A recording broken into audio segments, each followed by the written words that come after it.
Howdy cruisers and happy Sunday, which means it is time for me to talk about, I think, the 5 top cruise stories of the week. All right, let's get right into it with Virgin Voyages and their new pricing structure. So I did the Rant video a couple days ago, so you can go and check that out for my full, unedited, unscripted thoughts on that. But I have mentioned this in some other videos about gratuities, and this is kind of a call out to everybody watching. If you are in the accounting or finance business, especially the corporate finance or accounting side, I have wondered if the cruise lines are sticking so firmly to the gratuity model because there is a tax benefit to do this, meaning if they label something as a gratuity, collect it as a separate line item, and then pass it on to the crew, it doesn't count as revenue to the corporation and therefore is not subject to taxes, right?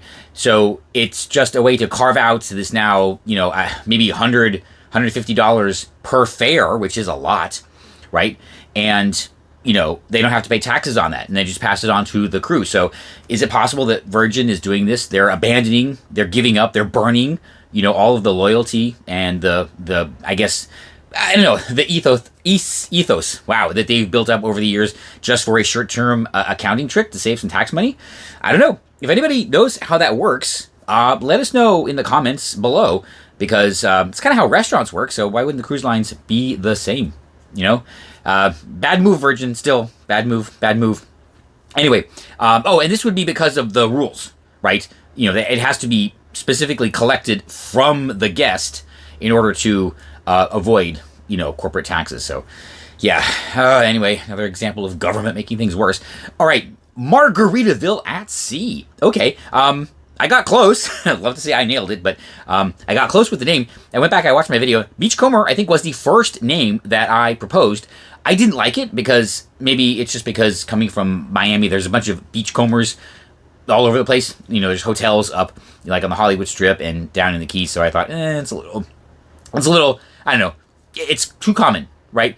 But hey, they went with Beachcomber, so yay me. Wasn't the name I picked. I don't remember what the name I picked was. Go comment below after you subscribe. Go subscribe and then tell me what name did I actually think they were going to choose. But awesome. Will I be on the first sailing? It's a really good chance. Really good chance. It is in January of 2026, which might conflict with something. That's the thing. I kind of try to hedge my bets here, but we'll see. We'll see. I definitely will be sailing on Margaritaville at sea, Beachcomber. Okay, that's probably the last time I'll say that. But I just don't know when. But it'll be soon. It'll be near the front. And the port. This actually surprised me. I'm actually surprised that they chose Miami. It makes a lot of sense, obviously, but yeah, I think I said in the video that I actually might have said in the video that sure, Miami's an option, and only Margaritaville really could pull that off as a first timer. But I guess they're just gonna go for it. Yeah, I chose.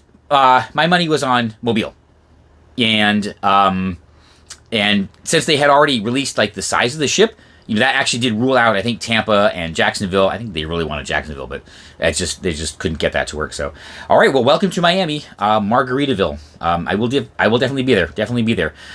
All right, the slide incident on Norwegian. You probably saw the video of the guest bottoming out in the slide. I don't know. This is on, it might have been Norwegian Bliss or something like that. Doesn't really matter. That class of ship. That happens all the time. I've seen it happen. I have seen it happen, and it's not a big deal. They open the hatch, the guest climbs out, and everything is fine. I will, however, point out that given let's just say those slides are very, very sensitive to what you're wearing, which is why I'm pretty sure I've only ever seen ladies be rescued because they're wearing either full one pieces or something like that, and fabric does not slide across that surface as well as wet skin, right? It's just simple. That's just how it is. They don't like it, even for guys. They don't like it. They don't like it when you wear rash guards or something like that. The worst thing to wear is a cotton t-shirt. That will literally stick to the surface. And yeah, if you really want to get stuck, okay, go ahead and do that. But I think that's I have experienced this, by the way. And I commented this on some of the slides, even some of the dry slides are very sensitive to what you're wearing. There was a water park somewhere here in Florida. It wasn't Disney or Volcano Bay. Where was this? But they would not let you wear certain tops and bathing suits on the water slides. And I remember I think I had maybe take off my t-shirt because it was just a regular cotton t-shirt, and they're like, you can't wear that. And I know why. I mean, I didn't check because I knew exactly why. So yeah, if you don't want to get stuck, then you need to go topless. Hey, for us, it's fine. So yeah, there you go. Just be careful. It's the clothes that really matter. All right. A couple weeks ago, I made that video asking all of you if you would book not just a guarantee stateroom, but a guarantee itinerary, right? You just go and you book a 7-day Caribbean cruise or a 7-day Eastern or Western Caribbean, and the cruise line does not announce the ports or the itinerary until just before the cruise, right? And a lot of people, well, for us, a little group, subscribe. Apparently a lot of people would be willing to do this. I absolutely would, since all the ports kind of don't really matter, especially in the Caribbean. But we're actually seeing that effect right now with these storms that are out in the Atlantic. I think there's at least 5, maybe 10 by now, itineraries that have been changed because of the storms. So the cruise lines can do this. They absolutely can do this. They have a whole department ready to set this up, and they can do this almost overnight. Really, they have all the port numbers ready to go. They just start calling, hey, we're going to be there. Do you have berth space? Actually, they don't even have to do that. A lot of this is published, berth availability. So, it's kind of a first come, first serve, I think, based on things I've heard. But, so they are able to reroute these cruises literally overnight. Well, the hurricanes, they kind of have a little bit of planning, but even if they announce the itinerary like a week or two ahead of time, that gives them plenty of time. So, yes, it is absolutely within the capability of the cruise lines to dynamically create itineraries. And I think that would be a terrific option for a lot of people who aren't very port sensitive. And like I said, the reason they would want to do this is to pressure these ports to offer the best deal, right? Hey, we're going to give you 30% off if you take, this spot on this day, right? Create some competition between the ports, right? And then the ports are going to pressure the locals to stop taxing everybody, right? That's how you do it. So yes, they can do it. And this is a great example of how the cruise lines can actually offer dynamic itineraries. All right. Finally, loyalty. I know everyone's talking about Carnival and then wondering what other cruise lines are going to do. Well, apparently, it was like either an investor call or a media call. I think it was Richard Thane at Royal Caribbean. Took some questions on this about what steps Royal Caribbean is going to do with their loyalty program. And fortunately, they are pretty much like, no, we're not doing anything Carnival's doing. That's fine. Although he did talk about further integration between their brands. I mean, they only have 3, so it's not that big a deal. What did he say? He's like, coming months, 1 or 2 things that will continue to improve in terms of accessibility, simplicity, making it easier, to sail between the brands, blah, blah, blah, blah, blah. Okay. A lot of people want, or they say they want, like a unified loyalty program, like especially among Carnival. That's not going to happen. And honestly, I don't think it should. I really don't.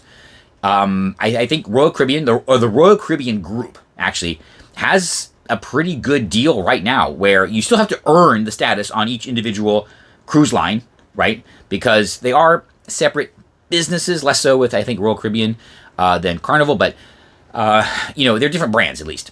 And they have different ways of approaching things. They have different markets, different clientele. And I think that program needs to be catered to, the type of guest that they want on board. So I actually prefer that they keep the earning separate and their earning and the status in separate. However, I do think they should recognize things across brands within a group. That's why I think the Royal Caribbean group probably has the best deal. Like if you get those statuses, they match, they align, and you get a lot, not all, but a lot of the benefits, the ones everybody wants, like on Royal, like free booze, right?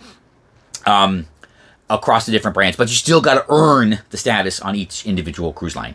And I think it's a really good opportunity for them to take away the barrier to trying their other brands, right? So there's nothing stopping a high status, a diamond on Royal from trying Celebrity. They're not giving anything up.